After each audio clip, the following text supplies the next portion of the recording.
The Tea Leaves and Reads book club author for May 2024 was Victoria Hawthorne, and we chose her latest book, The Darkest Night, published in April, as our title. This is an edited recording of the book club interview evening with Victoria that we held on the 30th of May on Zoom. We hope you enjoy listening. So we've got lots of questions to get through this evening, and thank you to everybody that sent questions in because we've got lots to get through. But we're going to start with just having a bit of an overview from you, Vikki, about your books. Where to start? So like you said, I have two author names, so Vikki Patis and Victoria Hawthorne. Vikki Patis started as thrillers, moved into gothic, suspense, umbrella, and so there I've had 6 published since 2018, and then The Darkest Night, which is under Victoria Hawthorne, is my second historical suspense novel. A lot in a short period of time. Yeah, I know. And with The Darkest Night and with your other book is Victoria Hawthorne, you've started to write about periods of history where you've taken history, written it into fiction, but you've taken real life events with witches and things that have been well documented. What made you decide to pick the bits that you have picked to write about so far? So for The Darkest Night, it's interesting you start with that because that's where the idea came from originally. So a little bit about the book. It's a dual timeline. It follows 3 women of the Reed family. We have Elspeth in 1912, Moira in the 1960s, and Ailsa in present day. And Moira is also in present day. So the witches aspect comes in because it's a really weird story of how I got the idea in the first place. But it was lockdown. I was on Instagram and scrolling through stories, and someone that I followed, it was like a renovation account for like a big Victorian home, as you do, and she was out in Kinghorn in Fife, and she showed the iron ring that is still fused into the rock next to the cemetery in Kinghorn. And she told a little bit about the story behind it. And Fife was kind of a hotbed of witch trials in Scotland. More other well-known places like Torryburn, but Kinghorn unfortunately had its fair share. So that's where that idea came from, because the cemetery is kind of on top of a hill. And obviously I've taken liberties in the book, but essentially the iron ring is physically looming over the Reed house. Yes. So it's not just a metaphorical overshadowing, it's a literal. So and because I've always kind of been interested in witches, not in like a weird way, hopefully, but like from like a feminist perspective, because there's something that people in Scotland say is that they were just folk, which I really I love that, because of course they were just people. They were mostly women that were persecuted, weren't actually witches. So that's kind of how that came into being. Yeah, and that's fascinating. As Emma says in the chat, she's researched it and can't wait to visit, and that's what a lot of us did. I did it as I was reading the book. I was looking it up and trying to find out, and then you've obviously got the bit in your author note at the end as well that gives us a bit more history. Did you go and visit it as part of the writing process? So I was still living in England at that point, and we were still in lockdown. So not I had a finished full draft. Finished first draft, I guess, submitted to my editor before I moved.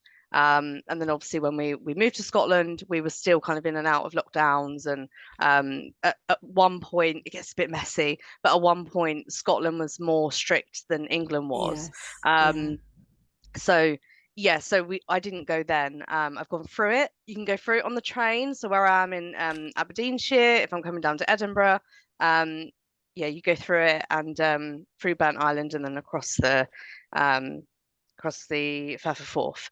Um, so yeah, and interesting you say that you were researching it because I just mentioned Torryburn. One of the kind of inspiration or real women that inspired it was someone called Lilias Adey. And she was an old woman who was prosecuted as a witch, but she died before she could be murdered, basically. Mm, Um, and she was buried beneath the beach, so at the tide line. yeah. And I didn't put that exactly in the book, but that kind of imagery of the Reed women, that's where they feel they are, kind of one foot on the sand, one foot in the sea. Yeah. There are a lot of sea metaphors that was really powerful through the book. Is Was that conscious, or how did you kind of weave those in? I mean, I love the sea. I lived in Plymouth and spent a lot of time in Yeah, Cornwall before. Obviously, we talked about my earlier books that were set in Cornwall. yeah, Um, and I always loved it. Visiting it as a child, we didn't very often, but my holidays were always in the UK, and it was pretty much always Cornwall yeah, for a big one. Otherwise, it was Southend. Uh, so, which isn't not quite Cornwall back then, anyway.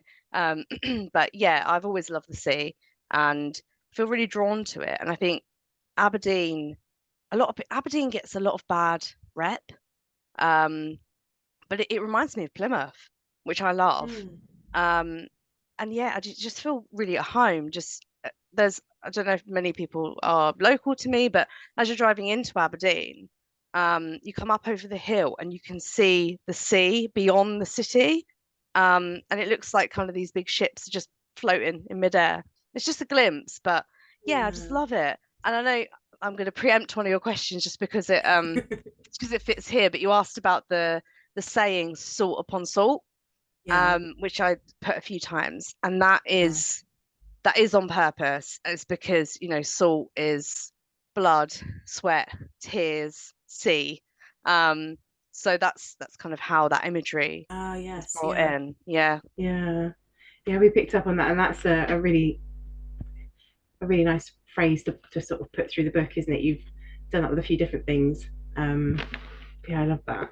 And the other bits like Cordelia's name, meaning, was it daughter of the sea? Yes. Yeah, Yeah. I always research the names that I'm going to yeah, use, and some of them don't have very specific meanings, or they just have like a very only it would matter to me, not anyone yeah, else. But I love that you picked that up. And yeah. Selena means moon, and obviously it's the darkest night. Um, so Yes, yeah, yeah. It's all tied in. Oh, that's brilliant. I'm just catching up with the chat, and Ali says the book yeah. needs a sequel. There's a few bodies to find. My wife's on uh, at me. She wants more Selena and Elspeth. I I think think we many, all do. yeah, I'll get on Yeah. it. We definitely all do. And Karen says, yeah, it definitely feels like there should be a sequel. That was the only thing I think. I'm jumping around on my questions, but I read a review that said, and I don't know if you read your reviews, so sorry if I'm giving you a No, spoiler I do. later I on. do. But I did read a review that said about the ending, just, not everything was brilliant, but it just ended. And obviously, every book has to end, and I loved how it ended. I found it really symbolic that the Reed women were back there together again. But did you feel like you had more to tell, or were you satisfied that you'd finished and left their story there? The ending, am I talking spoilers or no? Should I err on the You side can of you can no? talk spoilers if anyone Okay. hasn't finished. I think most people have finished, but yeah, I'll be light spoiler alert. spoilers. Um, so yeah, so that ending was the strongest scene in my head throughout Yeah, the 2, 3 years that I was writing and editing. Um, it survived all of the different versions that I rewrote this book a lot. Um, and yeah, so it was really, really strong. And some people have said it was abrupt, and I get that. I do. But it felt right to me. yeah, Because, yeah, and I don't know about anyone else, obviously it's subjective. We all like different things, but as a reader, I don't always need kind of that tying up at the end. I no, feel like with the ending, with all the women being together and the same thing happening throughout history. I feel like it was tied up enough for me. Yeah, yeah. Um, it I think the wasn't. abruptness was that it ended, because we're so used to your prose and the way you write and the way you describe things that it just was that. For me, that was the only bit that was abrupt, was that it was over. Then I turned the pages and I got your author note, which was like another treat of pages of your writing again. And you were, the way you explained why you wrote what you did was just another literary masterpiece Oh, to, bless you. to Oh, butter you up a bit. But you it was are. you carried on. You carried on writing in the way that you write your books, and that was just an extra, almost like a bonus chapter where you kind of just took us into the whys and the hows and the behind the scenes. But you wrote it so well that I just felt like that was the ending that I needed. Oh, A that's bit really more. kind of you. Some people don't read them, some people do. No. I do. I gobble it all up. The acknowledgements as well, Yeah. even if they just name their cat and their agent. I love it. But some people don't. But yeah, I wanted to include Yeah. a bit more information because there was a lot of things that I didn't know. And again, I think I'm preempting one of your questions. But Go there are for a it. lot of things that I didn't know when I was Yeah. writing. Obviously being English from England, moving up, there were some things that you don't know until you know, until you kind of come across it. One of the things was the extent of the witches, um, and how different it was in Scotland compared to England Yeah. and the rest of Europe. Um, Another thing was that historically women didn't tend to take their husband's surnames upon Yeah, marriage. I didn't know that. That was really interesting to read that. I only found that out because well, I was going to say I persuaded her, but I didn't need to. My wife and I were walking around the local graveyard, and I was reading all the gravestones and realizing that a lot of the, wife of so and so, when it was Yeah. kind of 100 years ago ish, had a different surname. And I think that probably comes back to, the Scottish clans and having that, the women had their familial ties. Um, so that was something I didn't know. And I was like, oh, okay, I'm going to change Yeah. that. And actually, that worked really well. Um, Yeah. and then another thing was abortion and how that was legislated in Scotland as opposed to Yeah. England. Um, Obviously, being my day job in regulation, I'm very used to reading law and it says England and Wales a lot of the time, but sometimes it Yes. doesn't click that actually, of course, it doesn't include Scotland, but Yeah. you may not think, oh, it doesn't include Scotland and Northern Ireland. And obviously, I think it was 2018 was when they repealed was it the Eighth Amendment in Northern Ireland? So they made it they legislated for abortion or as yeah made it or decriminalized it, I think. Yeah. So that again was kind of a hint that oh actually the Yeah. law is different. Um, yeah. Yeah.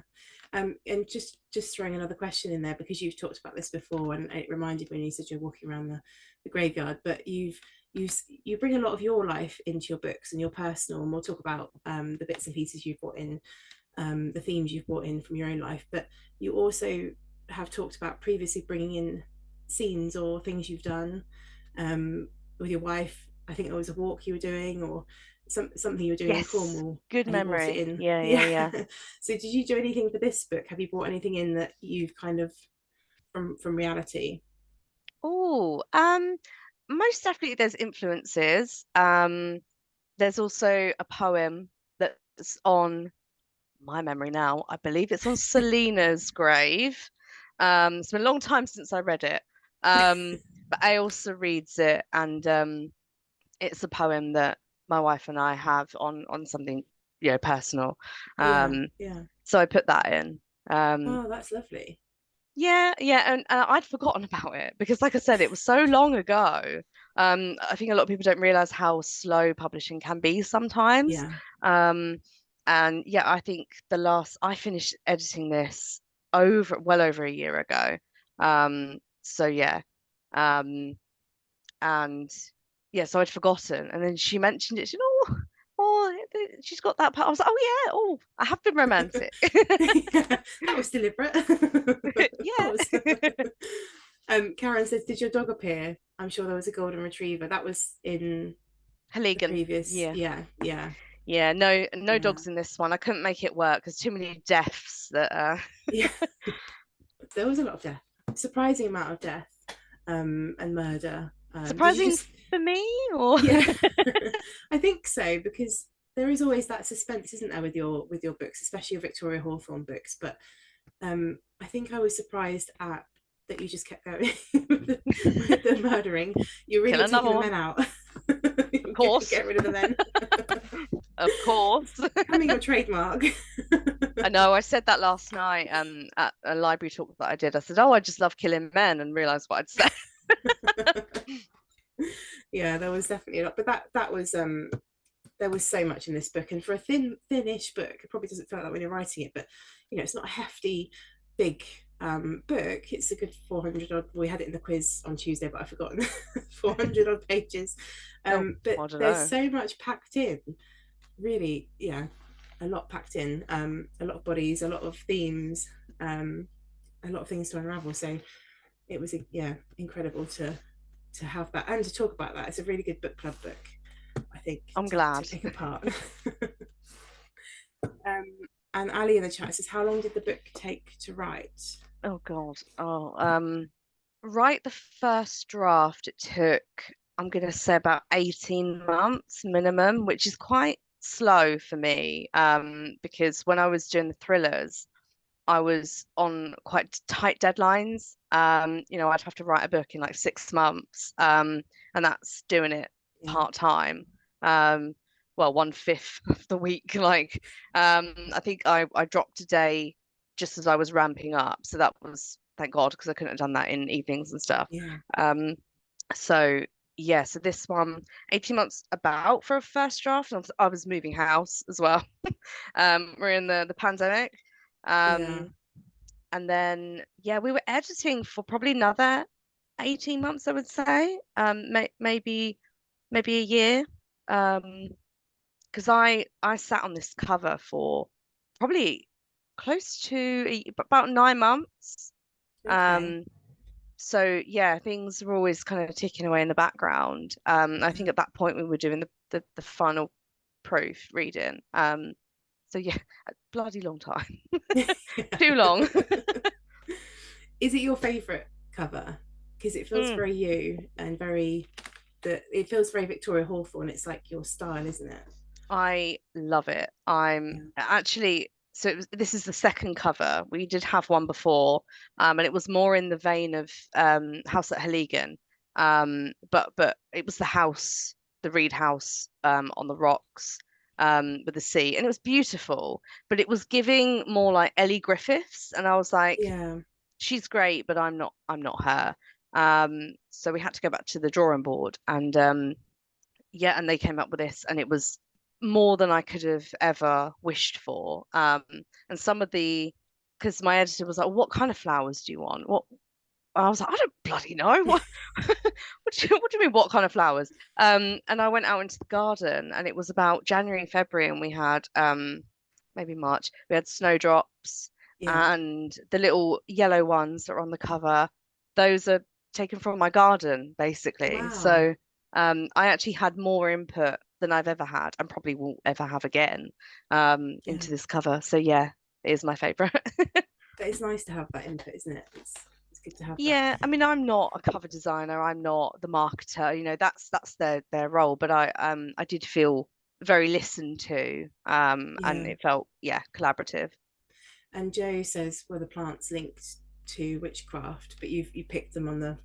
Thank goodness there were things growing in the garden that I time of know. year. You picked them on the base of your garden. But was there any particular link to herbology and Um, witchcraft there that you I thought of? think yeah, I think we did look at some that are poisonous.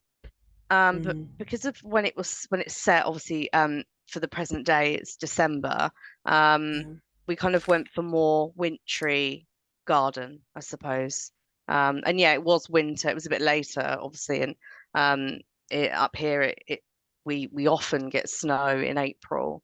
So maybe a little bit slower than maybe other places in the country that are a bit warmer. Um, Yeah. so that's yeah, and I think there's ferns. I'm not very good at identifying um anything. Talking of your pen name, for those who are new to your books, Vikki, where does your pen name Victoria Hawthorne come from? With the My legal name is Victoria, Yeah, and I thought that lent itself better to historical than Vicky with two Ks. Um, and for the surname, I just was thinking up kind of a bit more, you know, lovely yeah, flowery names. And we have a hawthorn tree in the garden. And yeah, that's how I went for it. But I went with it with an E on the end, which I don't think is the English spelling, but forgive me, I just think it looks nicer. yeah. And it does work with the genre as well. It's a really good name, flowing name. Okay, so I'm just catching up with the chat as well because I think there's a few things. Sian said she loved the cover in the book, and I think somebody asked Karen asked, how did the title "The Darkest Night" come about? Um, so could you tell us a bit more about that as well? Yeah, that was a journey as well. The working title I had, I do give all my books a working title, but I know by now that pretty much don't keep them. I think I've kept one, and that was The Wake. Mm. Um, so the working title was Kindling.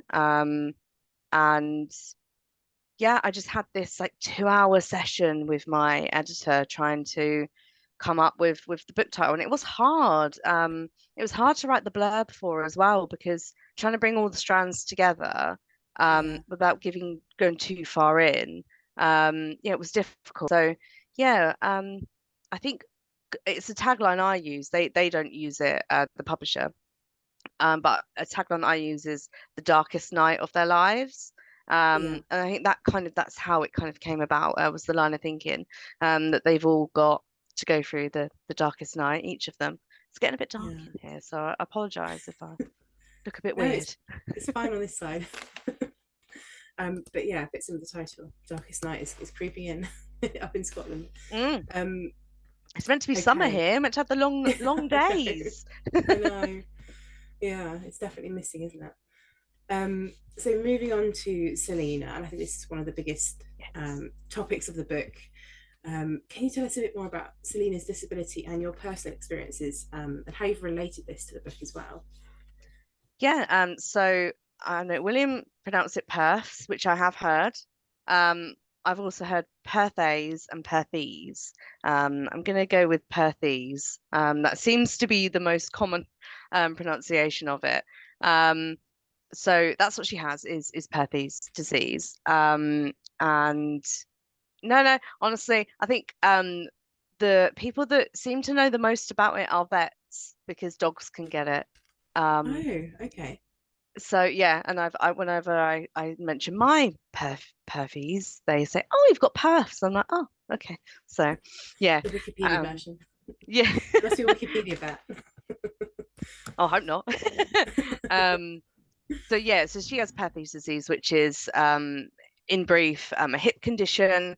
It's where the blood flow doesn't get to the femoral head and it begins to break down. This normally happens over a number of years. I was diagnosed in 1995, 96, and my biggest kind of giveaway symptom was that my leg would just collapse underneath me as a child, kind of running around. Yeah. Um, so I've had it since then. They still don't know what causes it. There've always been theories, but they still don't know. And there's still a lot. Actually, I was looking into it, obviously. What kind of research has been done, what current treatments are, and not a lot has changed in the, I don't know, 25 plus years that I've been diagnosed. So yeah, I was diagnosed then. Generally, it was a lot of bed rest, pain relief, some kind of, massage, hot water bottles. But when you're a kid, it's not easy to do those No. things. Um, and yeah, I didn't have surgery. Um, some did. I think they do surgery, but I think it depends on the severity. Um, mine seemed pretty severe, but I don't know if there's worse. The femoral head was in seven separate pieces at one Oh point. gosh. Um, and so we had the literally the wait and see method, which is wait and see. Um, Yeah. and I mean, some people say that people that had surgery as kids, they have trouble earlier in adulthood, whereas I hopefully had all of my trouble as a kid and Yeah. then will continue to get better, which has been the so I was always told that I would need a hip replacement by the age of 25, which was quite a weird thing to have hanging over you as a Yeah. child. Yeah. I went to Great Ormond Street Hospital as a child and then was discharged from my local hospital. And it was, we'll see you when you need a hip replacement, basically, which was yay. But around my early 20s, I was like, I'm getting there. I need to do Yeah. something because that was when my pain and my mobility was at its worst. And that is kind of the segment of my life that I gave to Selena, um, where she's in bed, she's in a lot of pain, she's having to take quite a lot of medication. Um, she's not able to get up and do a lot for herself. Um, and then having done what I did, I got a second opinion from a consultant. I started doing physiotherapy. I then started going to Pilates lessons, kind of dedicated for people with health conditions or who are Mm. pregnant or who are older, and really started to build up on the muscle and the strength of the joint and the rest of my body to Yeah. help carry that weak um, limb, basically.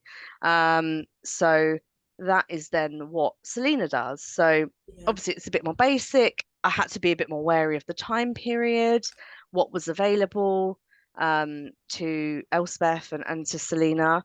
Um, obviously, I say obviously, Selena's dad is a doctor, so they had access to some more papers and books and stuff that maybe other people wouldn't have. And Yeah. similarly, she has access to those aids, so she uses a wheelchair when she needs it. She has a full leg brace.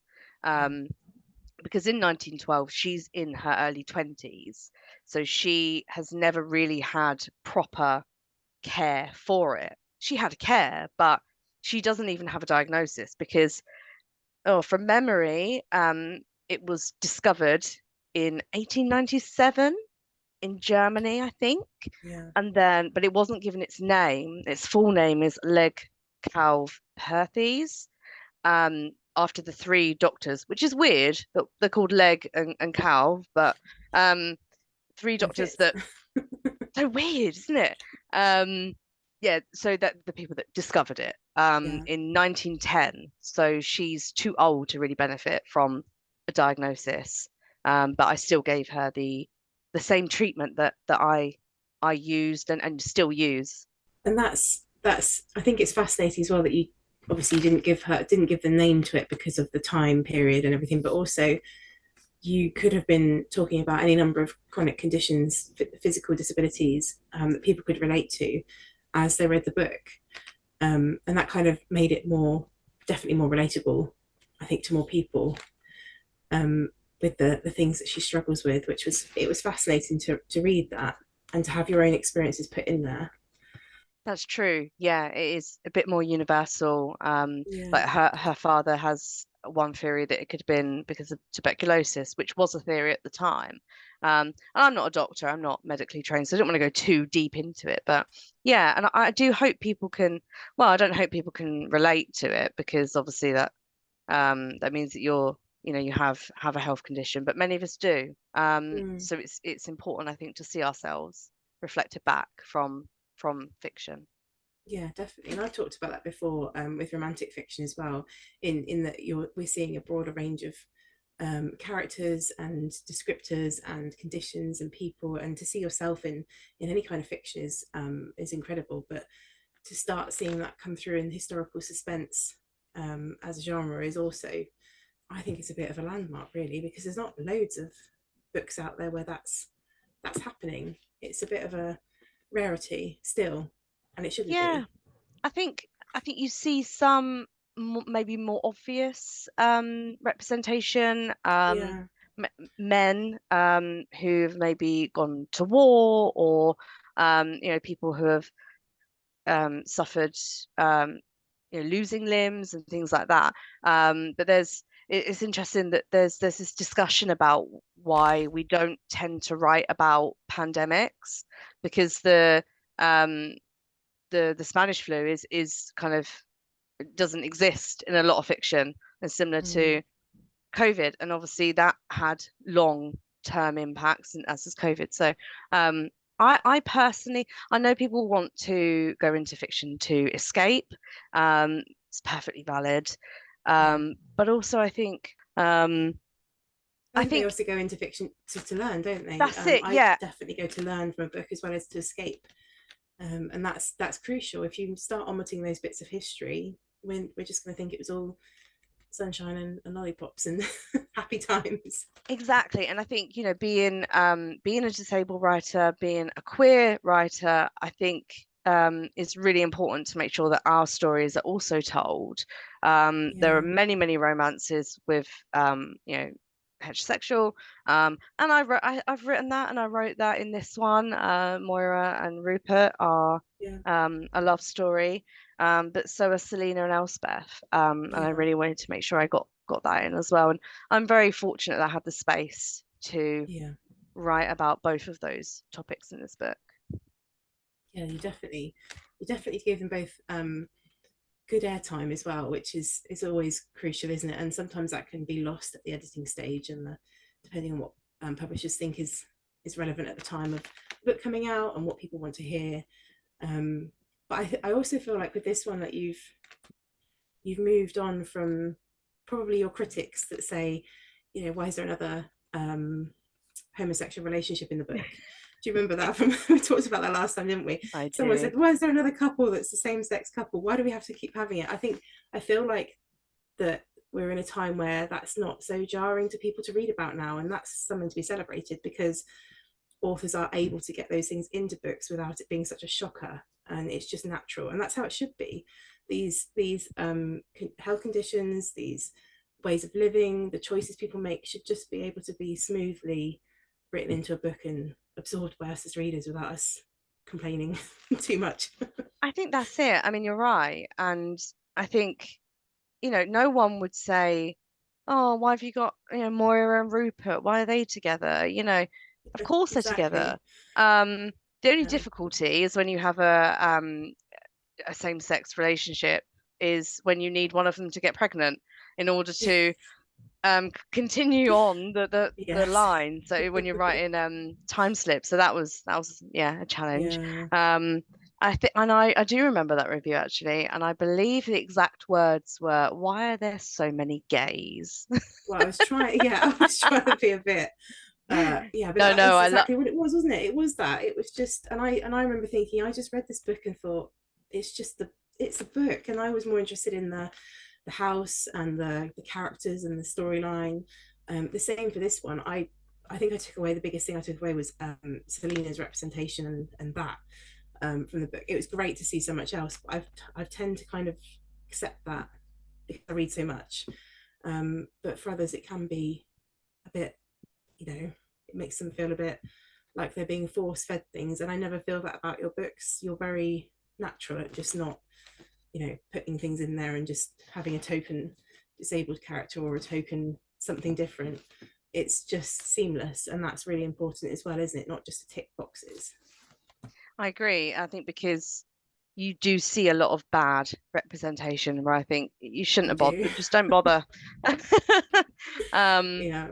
And one thing I discussed with my editor really early on was, with regard to Selena, um, is that I didn't want a Charlie in the Chocolate Factory scenario. When he gets the golden ticket and the grandpa that's been in the bed for hundreds of years suddenly leaps Jumps up and up. he's all fine. I didn't want that because that's not realistic for a start. No. I mean, my mobility has come on leaps and bounds. And I'm able to do so much more than I ever thought I might. But when I was editing this book for a couple of weeks, I was stuck in bed with pain, with hip Mm. pain, um, which was, a bit ironic. And it's never gonna be cured. I learn more to live with it. And being able to access those aids like Selena can with the wheelchair and the brace and the Yeah. exercises, and also having Elspeth with her. Um, at first a friend. At first, it's the employment kind of relationship because Elspeth thought she was going to Yeah. go to care for a much younger person, like a child, Yeah. and she's shocked, obviously, that it's someone her own age. Um, so it starts off at that, and then they become friends, and their relationship is based on that very firm friendship. It is Yeah. more difficult because of the time period, and people who never even heard of being gay or queer at that time. um but I hope it does develop naturally, and isn't kind of shoved down people's throats, because at the end of the day it comes back to what people say about the witches: we're just folk, we're here. Mm. um and I do notice that when I do events, people tend to sit up a little bit when I say, oh, my wife, Yeah. because I daren't say my partner, because then it'll be, oh, what's his name? And you Yes. have to go through that.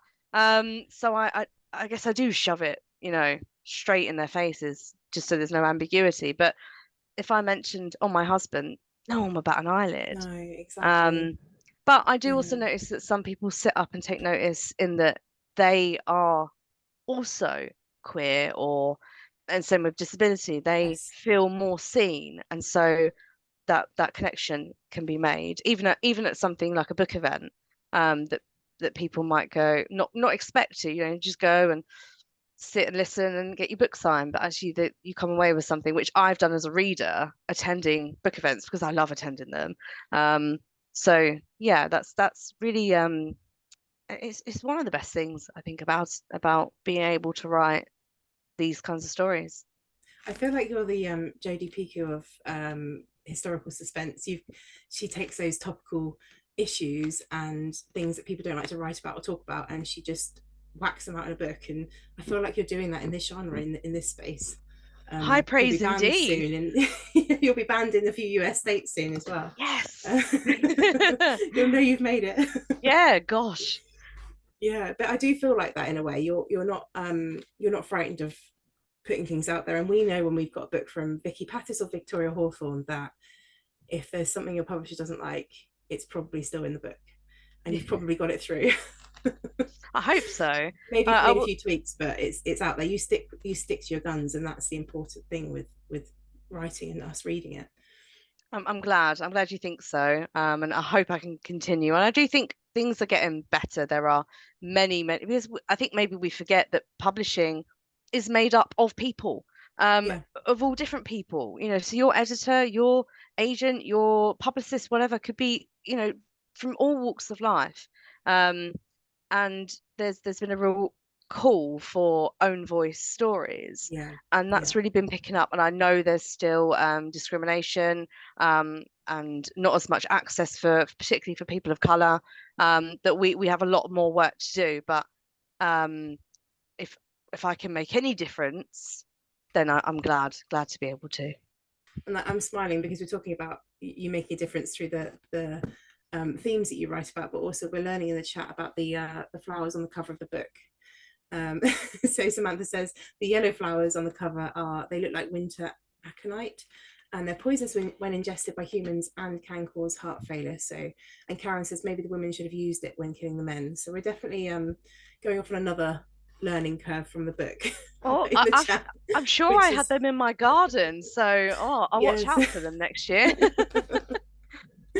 And Samantha also says, and really important, this book highlights the emotional effects of physical disability. It really does, and all that comes with being diagnosed with an illness, and the steps that someone has to go through to accept themselves as a whole as well. I think that's what makes it extra special to read about. I think If that's what you, you get when you have own voice stories that, yeah, like, yeah, there are aspects that aren't my experience directly. I didn't use a wheelchair, for example, so I spoke to a couple of other authors, Chloe Timms mm, and Penny Batchelor, who they use wheelchair full time, whereas Selena is ambulatory, I think the word is. yeah, Um, but yeah, so they read those sections and they gave me some feedback just to make sure that it was as accurate as it possibly could be for the time period. Obviously, Yeah. you're still working in some sort of constraints, such as there's no ramps or access was a bit different. So Yeah. yeah, I think that's what you get when you do allow people, all different people into the industry. Thank you for giving us that insight as well, because it's always fascinating to hear about the whys and the personal connections. And it must be hard sometimes when you're writing about something that's personal to you to protect yourself from what you're writing, and how you're keeping yourself safe when you're putting your world out on the page. Yeah, I think it gets easier. I think anything you're putting yourself on in any book contains a part of the author. But Selena Yeah. is me, warts and all. She's me. She's stubborn. She's grumpy. And she's fiery. She doesn't always listen to what's right for her. So yeah, she contains the biggest part of me. Um, Mm, but again, having that network as you're writing, feeling supported by the people that are going to put your book out there. I mean, this was yeah. book 2 in a contract as well. And not to go too deeply into it, but it wasn't acquired. The house at Heligan was bought. The Yeah. Darkest Night came along with it. Yes. Yeah. Definitely.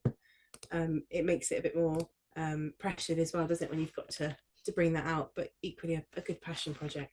I'm aware of the time. We could talk forever on this, but I just want to grab a couple of questions from people that sent in questions beforehand. I know that Sean was interested to find out what comes first for you, the plot or the characters, and why is that? It's a cop out answer, but it depends. It really does.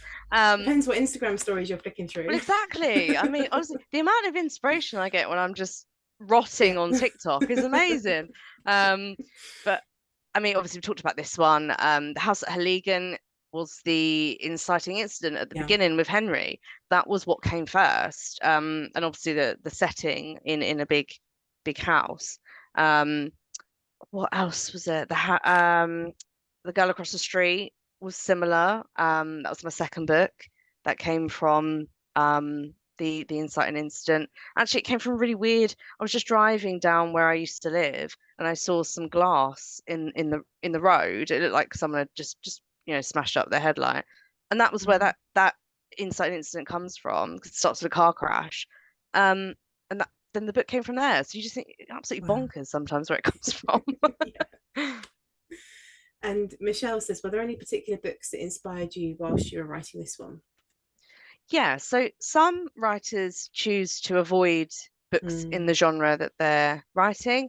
Um, I don't think there's any real danger of copying, or I think we're all influenced by each other. And you know, even if you write the exact same idea, you're going to get two completely different books out of it. So some yeah. people choose to avoid it, but I don't. I actively seek out the same genre, um, because I will be influenced by some amazing writing and seeing what other authors are doing, and oh, they've managed to do this, this sort of this kind of sentence structure or something. Um, Yeah. I can do that too. Yeah. Um, so a couple of books that I read at the time, and I did message CJ Cook.